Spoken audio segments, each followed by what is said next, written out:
Hello, everybody. Hello, everybody. Hello, everybody. Welcome to another episode of The New Normal. Hello. Hi. So, what have we got today? Okay.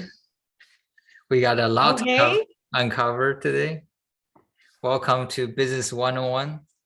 Okay, you the man. You the businessman for sure. Okay, so first of all, FOMC meeting happened this week.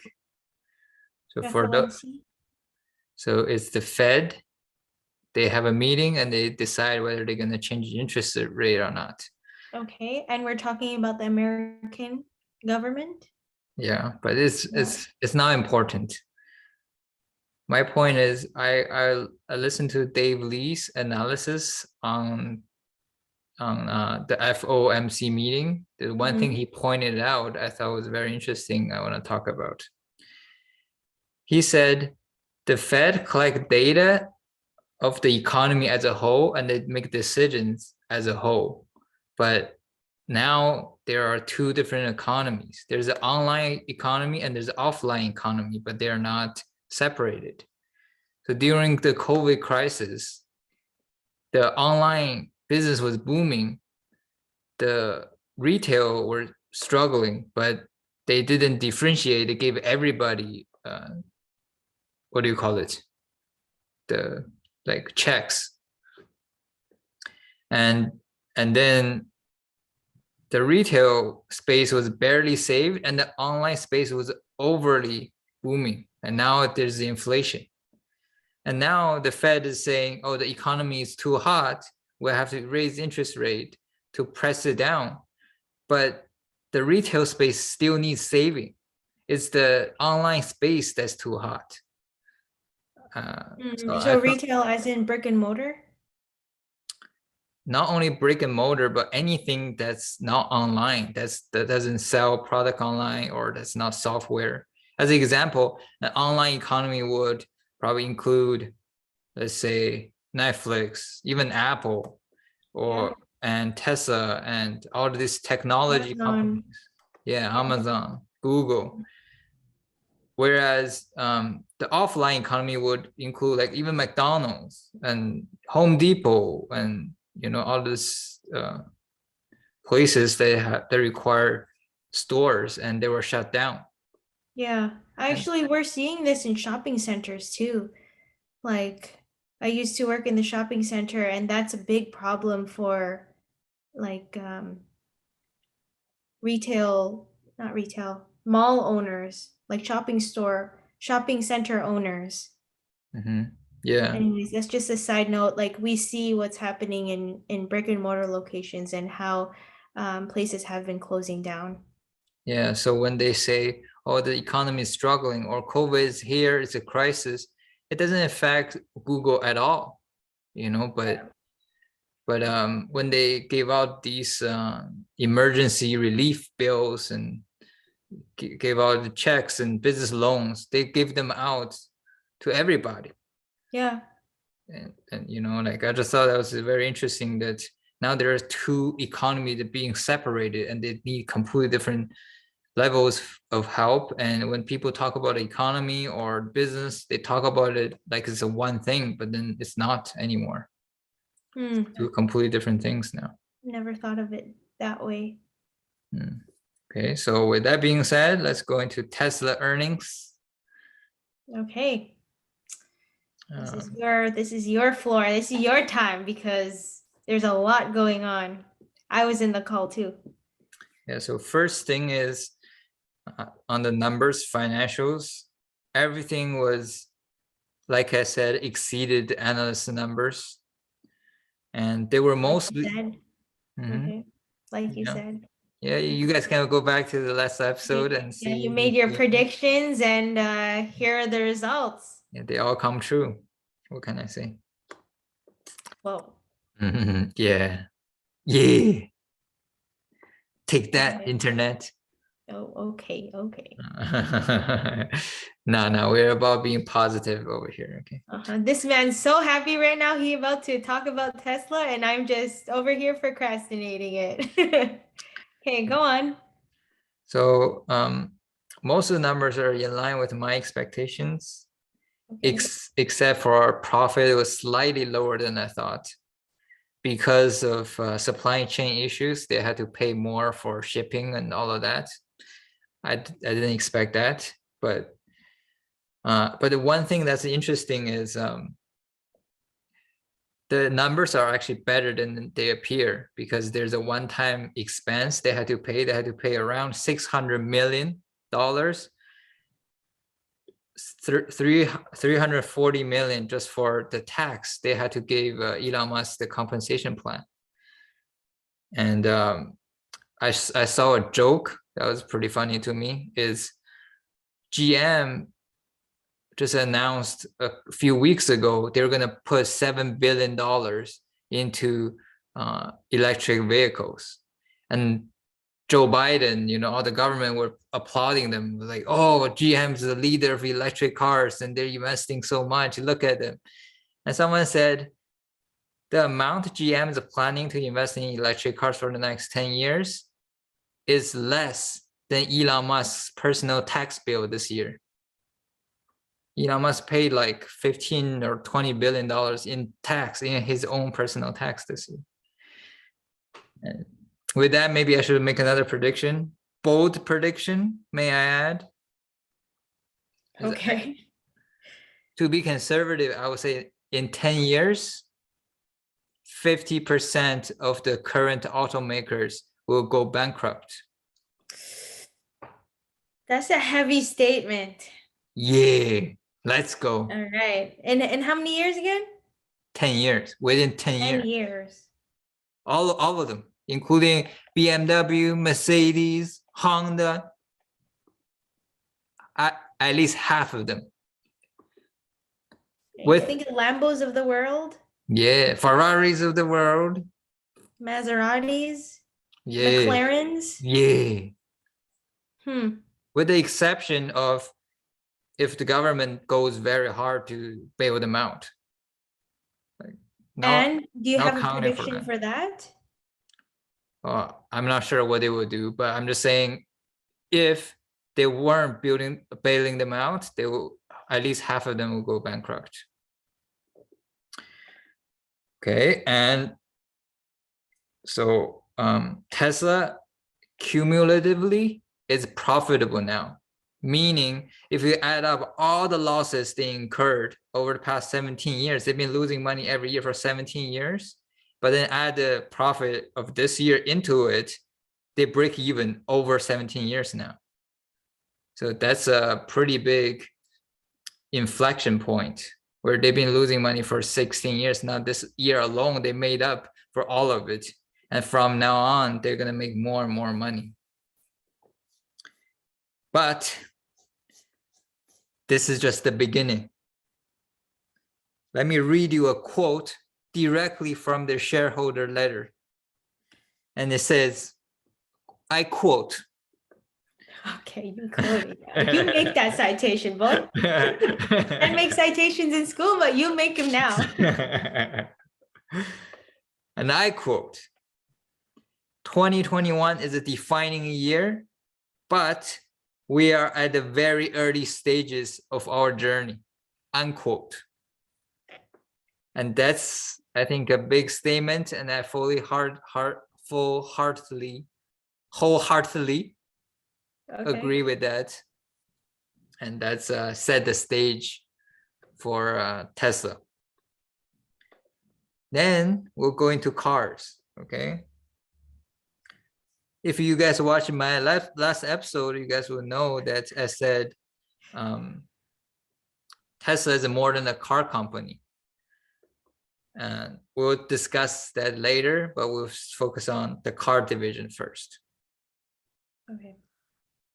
So with the cars, I think one of the biggest thing he said is he will not be introducing any new cars this year.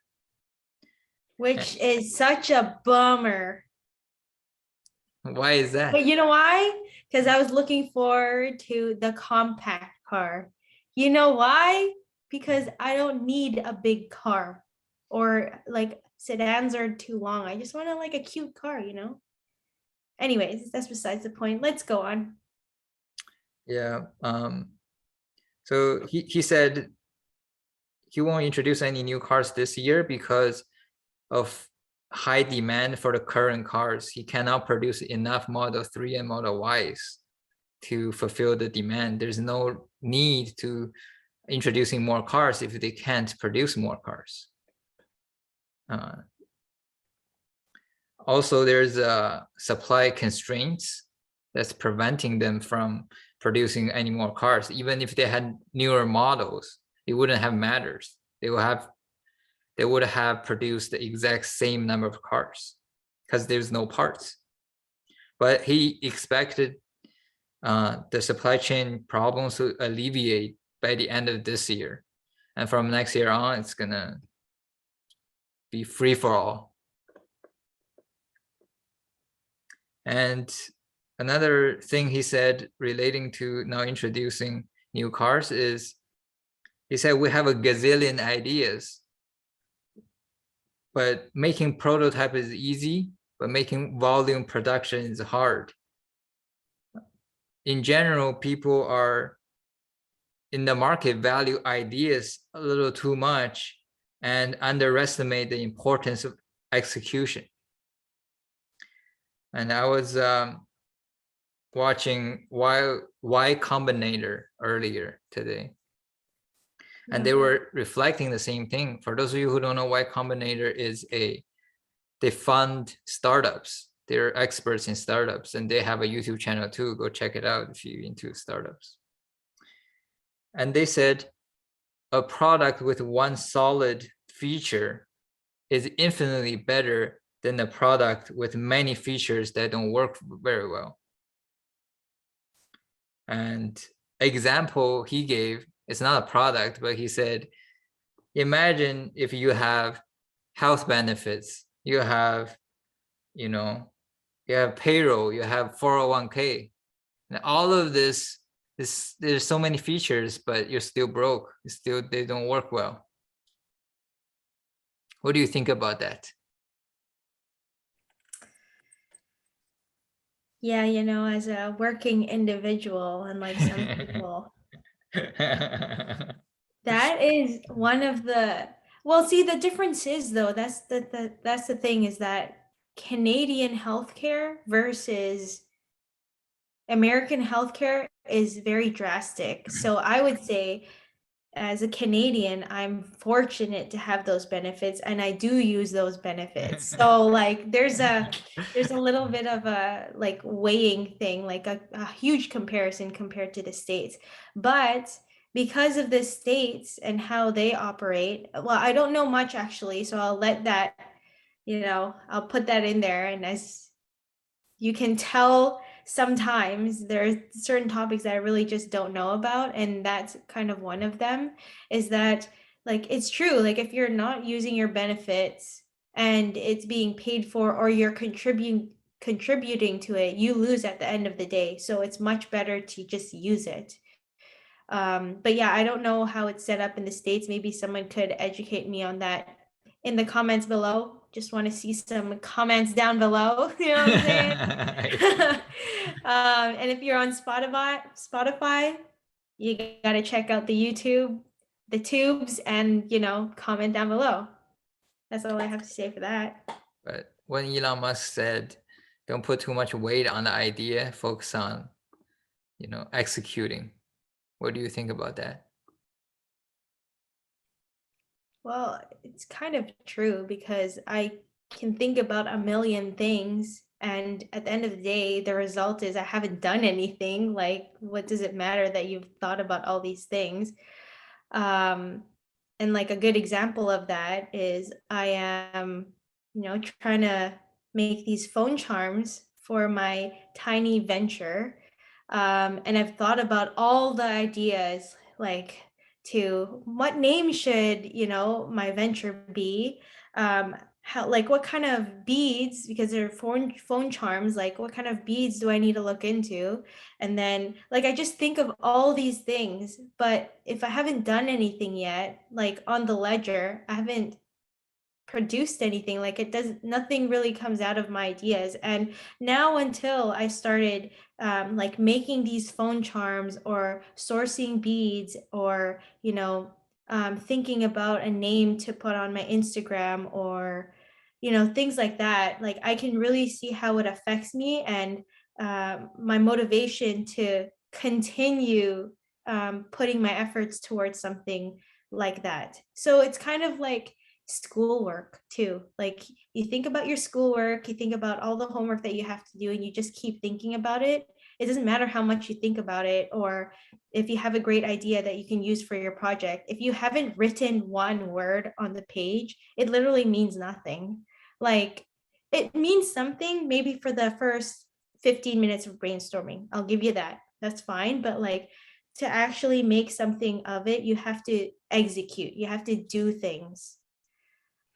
So that's my recent experience with that, with actually doing things. So yeah, it's important to just execute. And sometimes you just have to do things without knowing, and then you continue that momentum forward, and you'll learn along the way too. Like, oh, okay, like I didn't know this, I can look into the next thing and, really adjust and find your way through it without knowing anything. So Yeah. Why yeah. in a different video, Y Combinator people echoed that idea also. They said there's 3 companies they funded, was Airbnb, Coinbase, and Stripe, but none of them were the first in their industry. It wasn't a breakthrough idea. Like I think they said VRBO or something is a rent sharing platform, existed long before Airbnb existed. So Mm. it wasn't new. And Coinbase, like there were, what do you call it? Crypto transactional platform existed before Coinbase, and there was payment system existed before Stripe.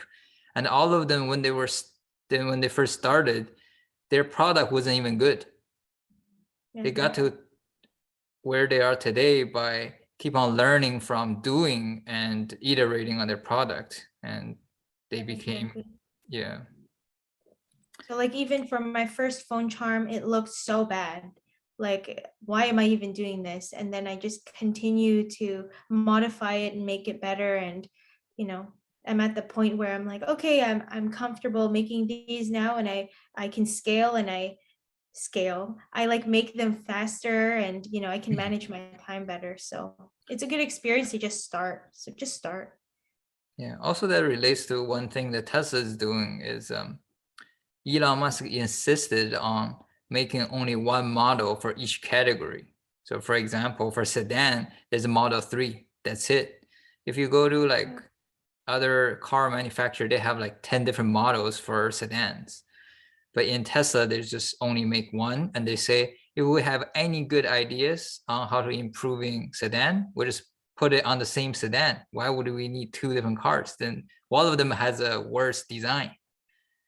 So they put all of the good ideas into the same car. They will only introduce new cars if it's in a new category. So that's Which is that compact car. I'm telling you guys, where is it? we'll get to that later. Okay. And then he announced Texas and Berlin factory, 2 new factories are opening up. And also these 2 are completely redesigned factory. They're better than the even current factories.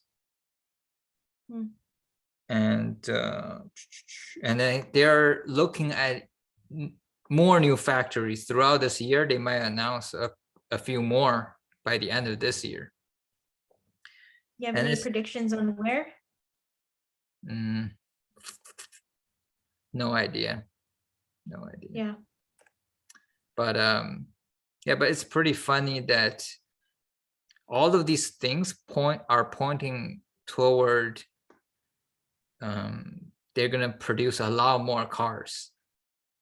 But the analysts, I don't know who, analyst institution, whoever, because he talked about all the robots and the full self-driving things, they think he doesn't care about producing cars anymore. And that's one of the main reasons I think the stock is crashing today. It's pretty interesting. But to me, it's very I knew clear that was that, gonna happen.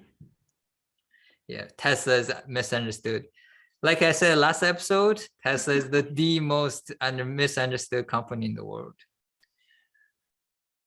But it's pretty clear to me that they are doing it.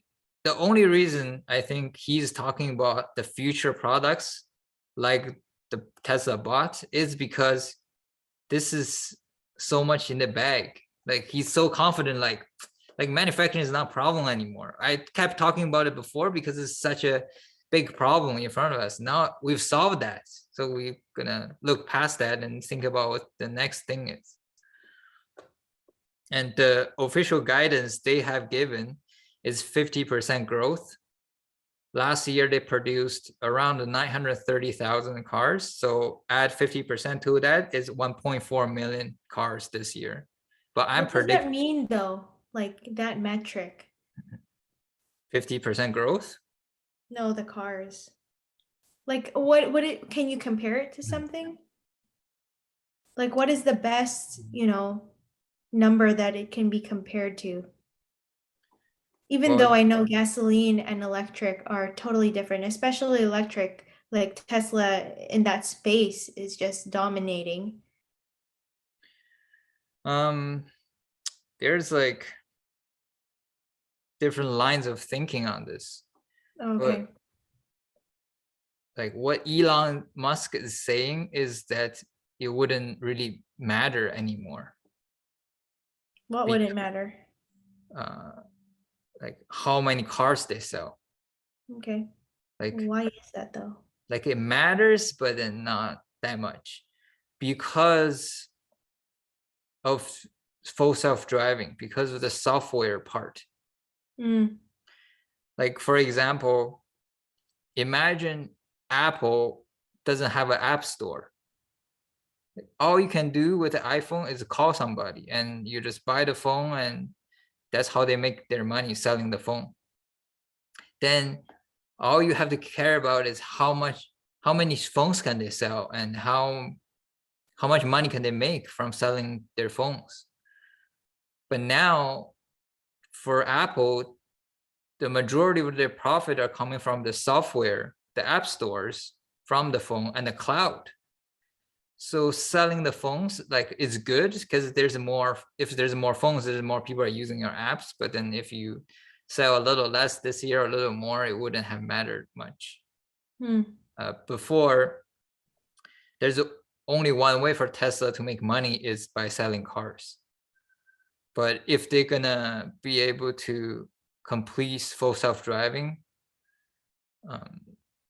every car is gonna have a tremendous reoccurring profit.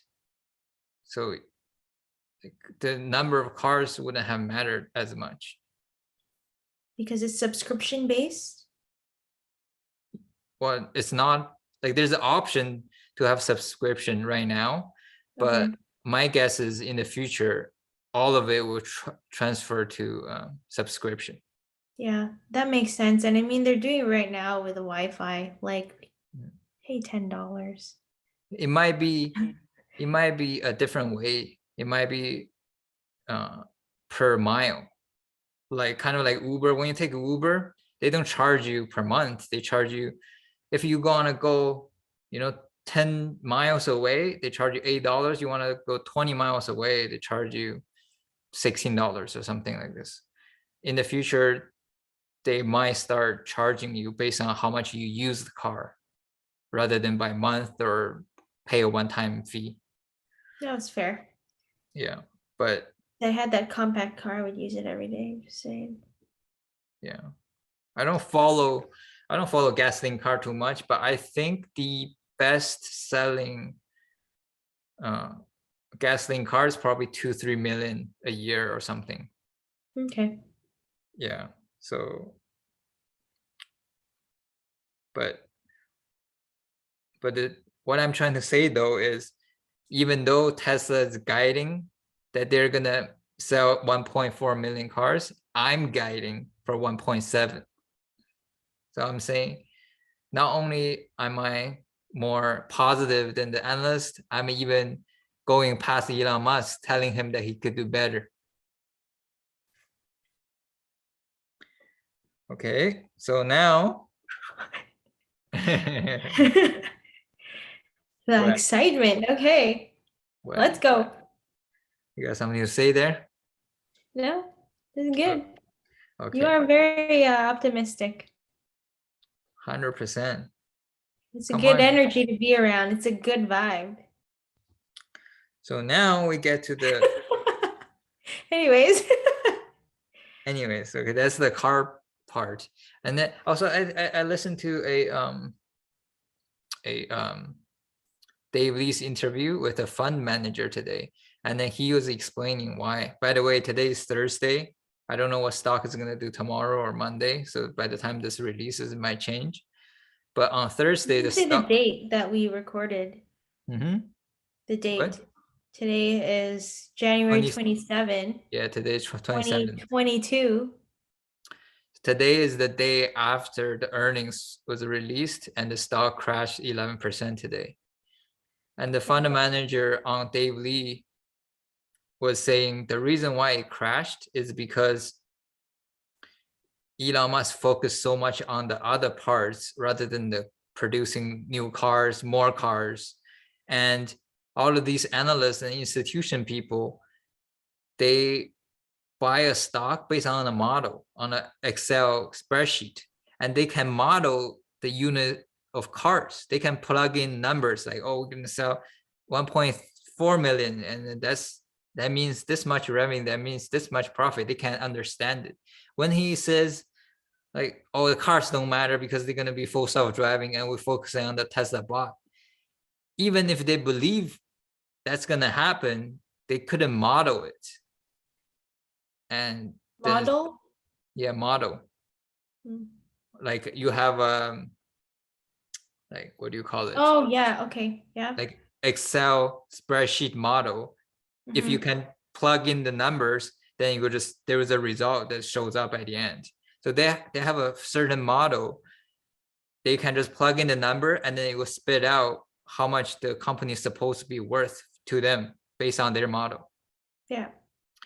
And because he focused so little on the cars, even though it was for this quarter, it was delivery beat, revenue beat, profit beat, everything was better than they thought, but the future is so uncertain to them and they couldn't quantify it. So they just pay out, kind of. So that's pretty interesting to know. And now it comes to the part where the analysts don't care about, but I care about more, is the other piece. They have, first of all, there's the cars related things that people don't think about, like software. By software, it's not just full self-driving. People don't really think about this. There's Wi-Fi on every car and they make you pay for the Wi-Fi. That's what I'm saying. Just pay it. Nah. With the recent crash, we gotta put every spare cent we have into Tesla stock. Okay. But not only that, but in the future, whether the car is driving itself or you are charging at a charging station, you have a lot of free time on your hands, and then you want to watch Netflix, you want to play games, and all of these things.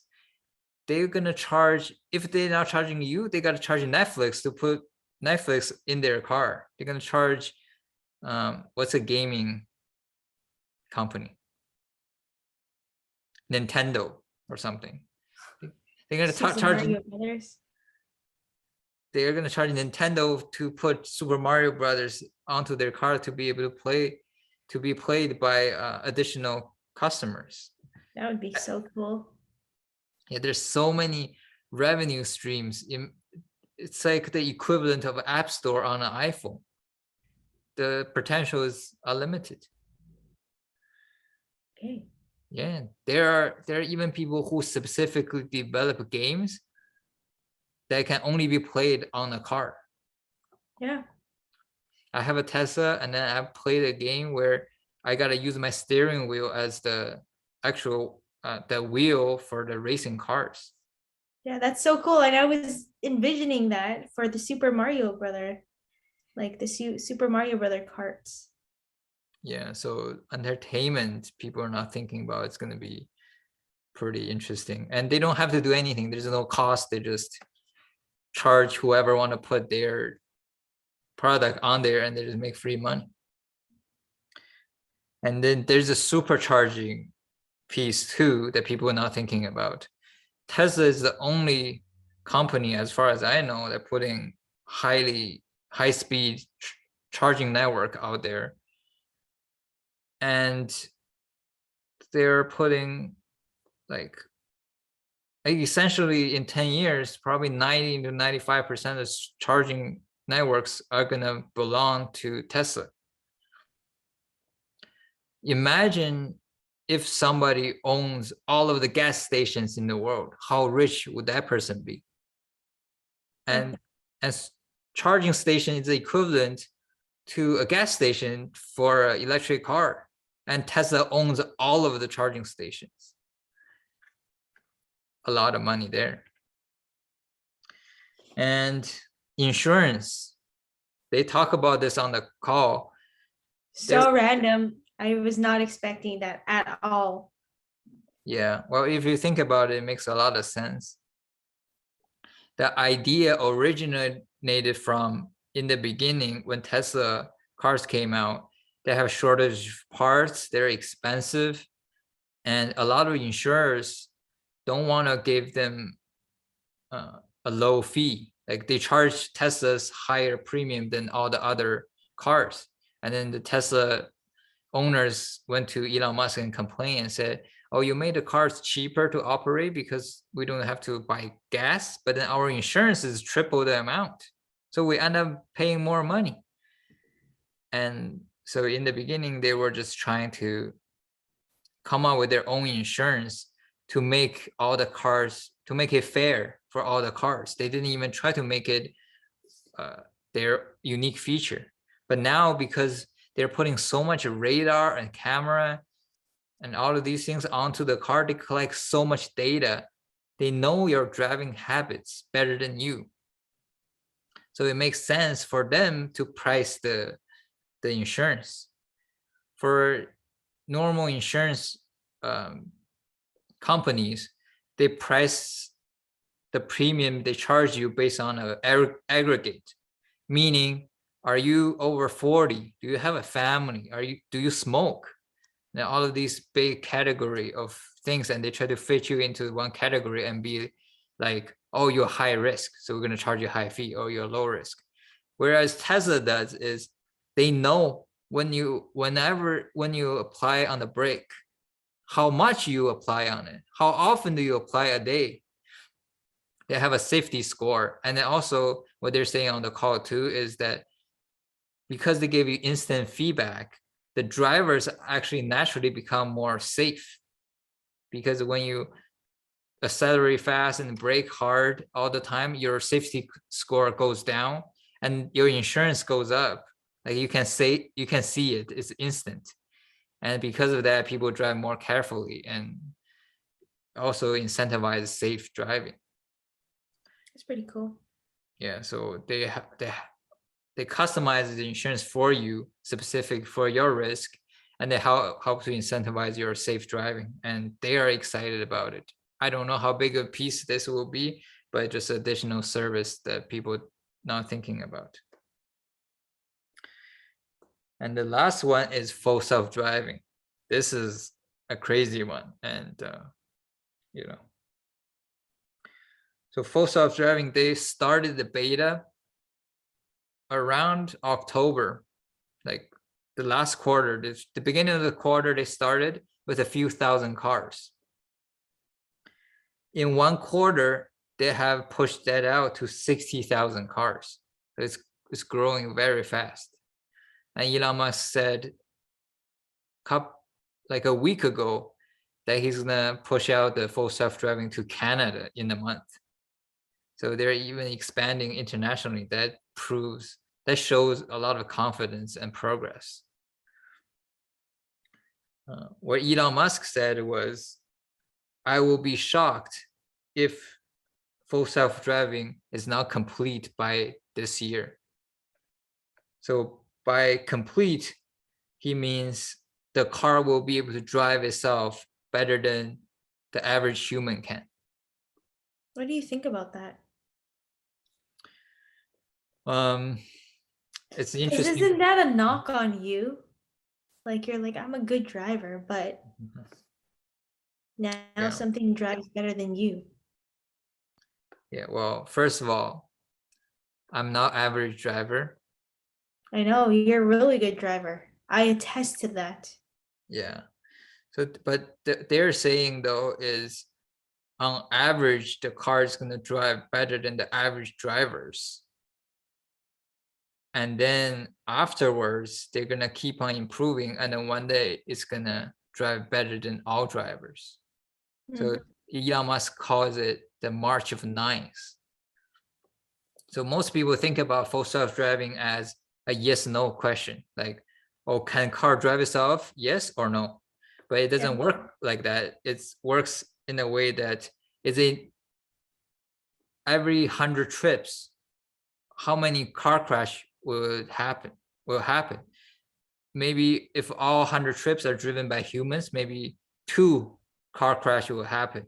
All they have to do is get it down to 1. It doesn't mean it won't crash. It will crash one time, but it's much lower than if 100 humans were driving it. And the reason why it's called the March of Nines is because he said, I want it to be 99.99% safe to begin with, but we're going to try to aim for 99.99999% safe. So it's going to be pretty easily surpass how safe humans on average can drive. But then there's always room to be safer. Like it's infinitely room to improve. I think a simple analogy is planes. Planes crash. Like people hear about these horrific plane accidents, but planes crash so few times. Most people are okay with taking planes. You know, that's the idea to full self-driving later on. Once in 10 years or something, you're gonna hear a horrific accident by full self-driving, but most part they're gonna be safe on average. Yeah. And another thing he said is very interesting is that when full self-driving is developed, it's going to be pushed out to all cars.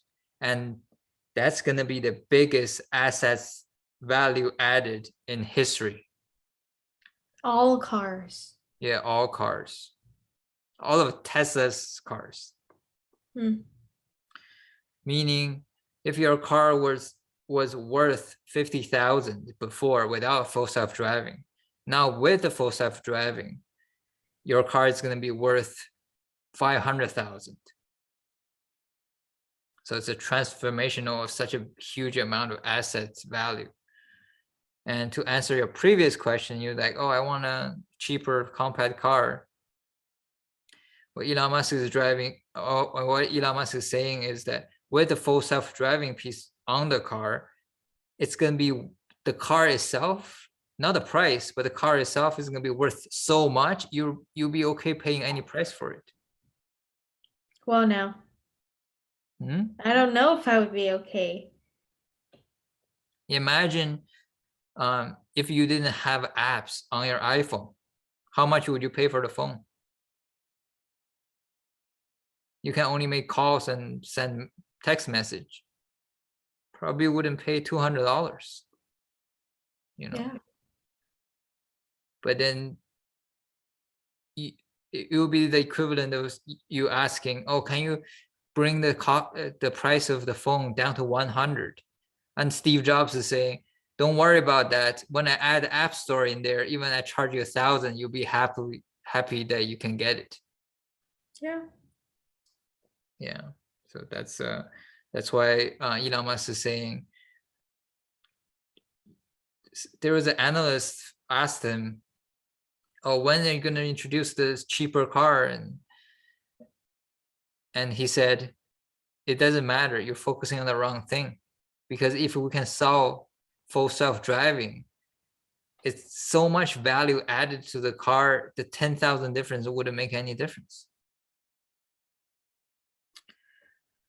Okay, now we're going to, any thoughts about that? No, not too much, really. I'm just, if anything, again, just taken by surprise at the focus that Elon Musk has taken. So I'm in the same boat as everyone, you know, not having confidence in Tesla initially, but understanding all of this, I'm like, okay, like I have to look more long term. This is not a short term company, or this is not a short term stock. This is a 10-year stock experience. And I have to go along with all of the roller coasters because I want to be there at the end of the finish line. Yeah, I think it's taken most people by surprise too, because they've been working on these things in the background the whole time, but they never like, they don't boast about it. Yeah. They've been talking about solving manufacturing problems, and we don't have batteries. They've been talking about this for years and years and years. All of a sudden, one day they say none of that is a problem anymore. We only care about full self-driving. I think that's a lot of people are taken back from that, and that's why the stock market crashed today. Yeah. And then now we go to other related. So this goes back to the point that Tesla is more than a car company. They have a lot of things in the development that's not even car related. For example, Here we go. HVAC, they mentioned. Yeah, what the heck? So what they're saying is they had to develop a heating, cooling, and controlling system in the car to control the temperature inside of the car. And every house needs that system too, except in your house, that system is so much bigger and so much more inefficient. So they're like, if we have the expertise to make this system, why don't we just make it for a house too? So they've been saying they want to develop this in a while. They haven't announced anything, but it's almost for sure they will introduce a product like this in the future. Why do you say for sure? Because there's a lot of people who think that, why can't a competing company take this idea and just catapult it, and it'll make profit either way, especially if it's coming from Tesla. Like it's an idea coming from Elon. Well, this goes back to the earlier point that ideas are overrated. Execution is what matters. Okay, so what if a company executes on this? Yeah, then they can do well too. But then the thing is, like, this market is so big. Like even the car market, Tesla has maybe 10% of electric car market, maybe like 5-6% of the overall car market. They're already this big. They don't have to have 100% of the market share. But if they can sell this HVAC system to 10% of all homes in the world, you will be a crazy big market already, So even if someone else came along and so much better than them, they take 90%, just 10% is already big enough. But it's going to be very difficult because how relentless Tesla's execution is. Just as an example, all these car companies, I think the youngest car company is like 40-50 years old or something. They've been at this for over 100 years. And Tesla came along, redesigned the whole car, and now they surpass in every part of a car, every department is better than all the other car companies. And for electric car, this is especially crucial, the cooling and heating control system, because they drain the battery. If your system is not super efficient under cold or hot weather, it's going to drain your battery very fast. So they were forced to design the most efficient cooling and heating system than other people. Otherwise, it wouldn't even work. It will be detrimental to their car.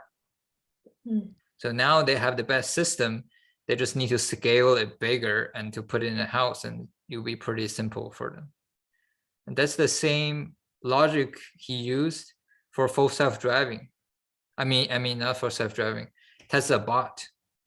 The reason why he said he wanted to develop Tesla bot is he said, we essentially developed a bot already. That's the car.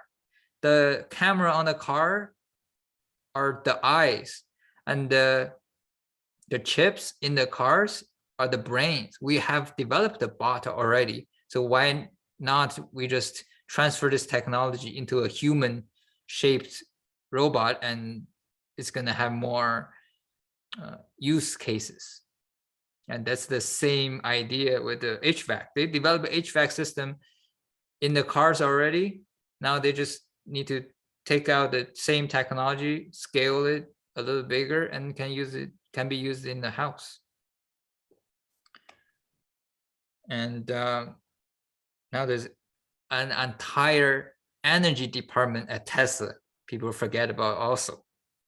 And they make battery storage, they make solar roofs, they make solar panels. It was kind of low. The production was kind of low last year because of supply constraint. But from this year on, they're predicting it's going to grow faster than the car division every year until it catches up to the car division. Yeah. So if you believe that's true, then whatever you're giving Tesla credit for as a car company, you got to double that, because there's an entire other division that's as big. The last thing is a Tesla bot. That's scary. Honestly, that's out of all the things, this one scares me the most, and this is his focus. And not to mention, he is totally threatening all the jobs that these people currently have. But anyways, yeah, go ahead. Yeah, he essentially just said Tesla bot is going to become the most important product of Tesla. So meaning if you're positive, you're optimistic about Tesla cars, Tesla full self-driving, Tesla energy, all of these, you combine it together and you have to triple, quadruple it, because now Tesla bot is more than all of them combined.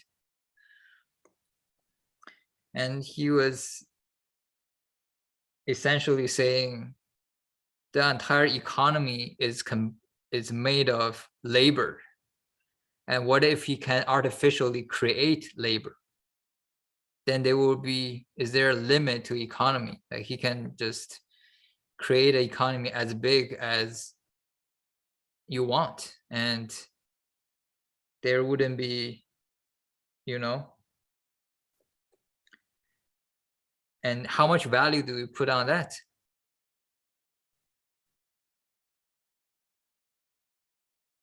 Oh, is that a question towards me or?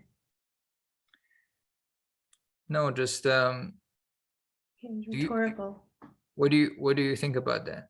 You feel, what if they came out with a bot, and the bot can cook, can clean, and the bot doesn't talk back?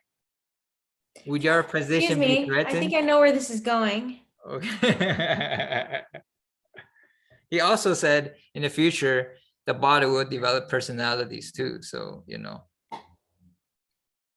what do you think about that? Okay, what are you trying to imply? I'm just saying, get your shit right, everybody. Otherwise the bot might replace you. Which is Lex Friedman's dream. Lex Friedman. Anyways, that's for a separate episode. We like Lex Friedman though. We love Lex Friedman. Whoa. Love is a strong word, but yeah. And so at the end, this is the last thing I have is I want to touch on the idea of having an open mind. This is very important, especially throughout knowing Tesla.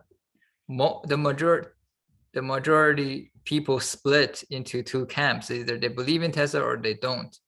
And the people who don't have a common, theme is that they don't have an open mind. It's because they don't have a Tesla. They don't have to have a Tesla. Like it's not that they can't understand it, but it's like they dismiss it. And it's when you don't know something or you're wrong, a lot of times it doesn't mean you're stupid or doesn't mean you can't understand, but it just means you have a closed mind. And to emphasize this point, I like to tell a quick story I heard. I don't know if this is true, but I think they said they watched it from a documentary, so it must be true, right? You went from credible to not questionable.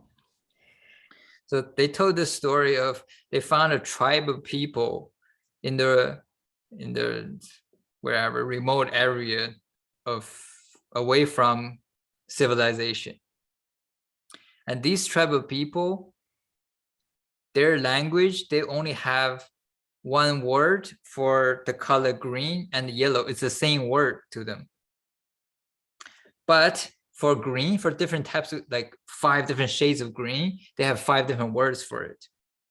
So when you hold up 2 pads of 2 different color green, they will be like, oh, that's that green, that's that green. But when you hold up green and yellow, they say, I don't see any difference. Like you think, oh no, it's obvious 2 different colors. But then because they keep on calling the 2 different colors the same word, their brain shut off. Like their brain does not differentiate anymore, and they call it the same thing and they see them as the same thing. And I think that happens a lot with a lot of new ideas and new things happening in the world. People have a closed mind, and doesn't matter how obvious it is, how much sense it makes, their brain doesn't register anymore because they have closed that part of their brain. Yeah. What do you think about that? Well, I never grew up like that, so I think that's quite odd that you can't, like, one can't differentiate between the 2 colors. But from like a comprehension, just like trying to, comprehend the 2 colors, like they've been trained so well not to even look at it like that, like not look at it as 2 separate colors. So it's kind of delusional. No, it's like is a milder example, but it's like the same thing. Is if you never thought of like burgundy red and blood red and ruby red, all these red, when somebody show you one of them, you just say that's red. You can't tell the difference. Yeah. It's only if you're a designer or like somebody like this, you'll be like, oh no, that's burgundy. That's not red, it's burgundy. It's so different. How can you call that red? Yeah, or like crimson red. Yeah, I get it. Yeah, it's like the same idea. It's like what you train your brain on, it's like so powerful that it can alter reality almost. So Well, some people just tell me I'm delusional all the time. yeah, I think there's some truth to that. But You're the only one who says that. we'll unveil it episode by episode. No, guys, don't listen to Lee. So yeah, that's all I have on the docket. What other comments, questions, or anything you want to talk about? That's cool. No, I'm just looking forward to everything that Tesla has in store, and hopefully there'll be something there for me. Which one are you more excited to be? A Tesla customer, a Tesla shareholder, or Tesla observer, or Tesla follower? Like, all of those. I'm more excited about the stocks, to be honest. Like, I was so close when I saw that ticker move down to around the 850 mark. I was so excited. I think it even went down lower. I can't remember, but I was so excited because while everything is going havoc, like everything is just to the end, stocks falling, and I'm over here celebrating. And then I look at, my cash, and I'm like, I don't have room to put my cash in there right now. So it's like bittersweet. It's nice to see the fluctuation because I know it's gonna go up. I know the 10-year mark. That's why I want to be on the ride for that roller coaster. So I'm more excited. Excited being a stock holder, Yeah. shareholder than owning the anything like a vehicle, like you said. Like I would much rather put that towards my stock because I know where it's gonna go. Yeah, it's usually the best time to invest is when the stock and the company are going opposite directions. When the business is going up and up and doing better and better, and the stock going down and down, it's you get the most benefit out of it. Yeah, which is like surprising for me to say and or even look into, because I'm the type that would rather usually have the material thing. Like I don't have Lululemon, Aritzia, Nike, like I wear them, so but in this case I would much rather have a Tesla stock than have the Tesla vehicle itself. So If Tesla came out with their bot, would you buy it? but the bots things scare me. Like I feel like if I do have one, that thing's gonna take over my whole life. So no, I would not personally. I would much rather invest in that solar panel, or like Starlink, like things like that. I would much rather, put my money towards. So There's something funny that Elon Musk said on the day when he introduced the Tesla bot. He said he specifically programmed it to be able to run, I think, 15 miles per hour and only be able to lift 50 pounds, so that if they go rogue, you'll be able to overpower it, or you'll be able to outrun it. wow. But you gotta stay fit He though, knows. Yeah, so but he knows. Yeah. So just the fact that he knows that is also scary. He knows where this can take the whole world. So, and he talked about this in podcasts before, like in Joe Rogan's podcast. He said something about he's more scared of the robots, being in the wrong hands type thing.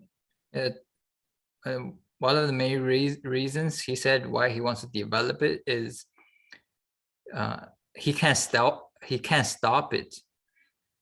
Regardless, people are going to develop it, so it might as well be him, so he can control it and make sure it goes well for humanity.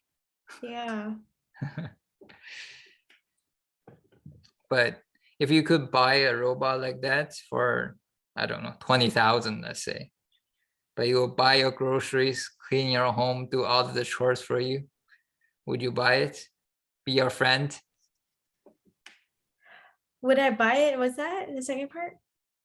He will be your friend. It'll be my friend. He'll tell you jokes, No, like for 20,000 cuddle and to you. take away the things, cariño. And to take away the things that I kind of enjoy doing on a day-to-day basis, like I enjoy that stuff. Like as weird as that sounds, like I enjoy doing the laundry, I enjoy cleaning, I enjoy I haven't cooked yet, but I enjoy doing the grocery shopping, things like that. It's fun to me. I don't know. So, What about full self-driving then? Let's say your car right now has full self-driving on it and it's 100% safe.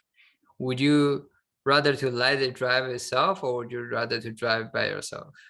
depends how I feel. It depends on the occasion. It depends on you know, if I'm gonna be drinking, not that I'm a big drinker, but like if let's say, oh, like one night there's a girls' night, or one night, we go out and I don't know, we get a nice bottle of wine. I don't know, like not that we do Oh, that. but then you're forced. But I'm talking about like, are you those type of people who are like, even if you can't drive, I like enjoy driving myself, so I wouldn't let it drive. Yeah, I'm like it depends on how I feel. Sometimes I do like driving, but sometimes I'm so sleepy like that I would much rather be driven, and then take a nap. So, yeah, it depends. To have the luxury of choosing between the two would be so nice. And I would probably do the self like um well, yeah, I don't know. Like I'm still 50-50. I thought that I would lean towards one side more, but no, I am 50-50 on that still. Hmm, Yeah. okay. But what about you? That's the real question. Like you're going out of your way to get all these features at one point. Are you going to use them or not? Like, or is this something you're really just planning for your future wife, what have you, so that you can, so that job would be taken away from you? Well, for full self-driving, the reason why I bought it is because I thought the price would go up, so I want to get a cheaper price, and then B, it helps me to monitor the progress that Tesla is having. So it might end up with that information, it might end up making me more money than the money I spend on it. But in general, but for personally, if I'm not investing at all, I probably would rather drive myself, at least for now. I've never experienced being driven around by a car perfectly, so maybe it will change my mind. But right now, I enjoy driving still. I would still rather drive myself. Do you strive for that perfection though in like driving? Like, would you want, well, I guess yours is different. I kind of know this answer already, but like, would you prefer to be driven anywhere as it is? Like, If it's perfectly safe, yeah. I think, yeah, like maybe not all the time, Yeah, but since it's good to have a, there are times where I have to go somewhere and I don't want to drive. But right now, though, most of the times when I drive, I want to drive. hmm, Yeah. And especially, I think like right now, I'm just staying around in the same city. If I had to drive far out, I probably way rather to be driven. Like, hmm, for example, if I had to go to Toronto and it's a, I don't know how many hour, 10-hour drive or something, I rather, just sit in the back and talk and play some cards or eat some food or take a nap or something, rather than just sit there on the highway doing, like, you're not even driving, you're just watching it for 10 hours. Yeah, but yeah, that's fair. yeah. Is there anything that you look forward to for the next call? That's a good question. Well, now at this point, I really don't know. Like, I feel like there's going to be another plot twist or something. So no, there's nothing in particular. What about if you could ask Elon Musk a question right now and he will be guaranteed to answer you? What would you ask? Damn, that's really putting me on the spot. From an intellectual point of view, I really don't know what I could ask him. You know what I'm saying? But like for Tesla, again, I don't know because there's just many questions that I don't just have one. Like, yeah, it's a whole, his mind is a whole forest. Like you can look anywhere and you can find something. But I'll revert the question back to you, because Or just ask him to come on the pod. We'll interview him. okay, do that too. Your questions have to be super on point though. He's you know, Yeah, of course. like, so you can take the reins on that. I would love to see that one day. I grill him. No problem. Whoa, bring it on. Then we need Elon Musk on this call. Yeah. Actually, 2 quarters ago on the earnings call, he promised to give a YouTuber an interview. And the leading candidate at the time was either Dave Lee or Rob Mauer from Tesla Daily. But it hasn't happened yet. That's so cool. I would love to see that. Either of them, because they're so great. Like Dave Lee or Robert. Yeah. Rob went on to Dave Lee's channel, and Dave Lee asked him, what question are you going to ask Elon Musk? And he didn't give it to him. He's like, no, you can't steal my question. And they were like a competitive a little bit too. It's pretty funny. That's kind of cool. Yeah. Anyways, is that it? Yeah, that's it for me. Okay, then you wrap it up then. Yeah, I'll wrap it up. And I just want to say, you freaking show up to the New Normal podcast. You're not just showing up for the podcast, you're showing up for yourself, because you don't want to be normal and don't be yourself. Wait, don't be normal, just be yourself. Hold on though. I just want to add real quick is that we just watched a few months ago, we watched a movie called A Bronx Tale. Yeah. And legendary. There's a lot of wisdom of wine-liners in there. And I forgot about it, but today I was watching an interview with the main character in there, and he said, I don't know if this is from the movie or not, but he said, yeah, but he said, success, 90% of success is just showing up. Yeah. So when you said that, it just reminded me of that. Well, I'm not just telling whoever is listening, I'm also telling myself. So we're in this together. Don't be normal, be yourself. We'll see you in the next episode. Bye-bye. Bye-bye.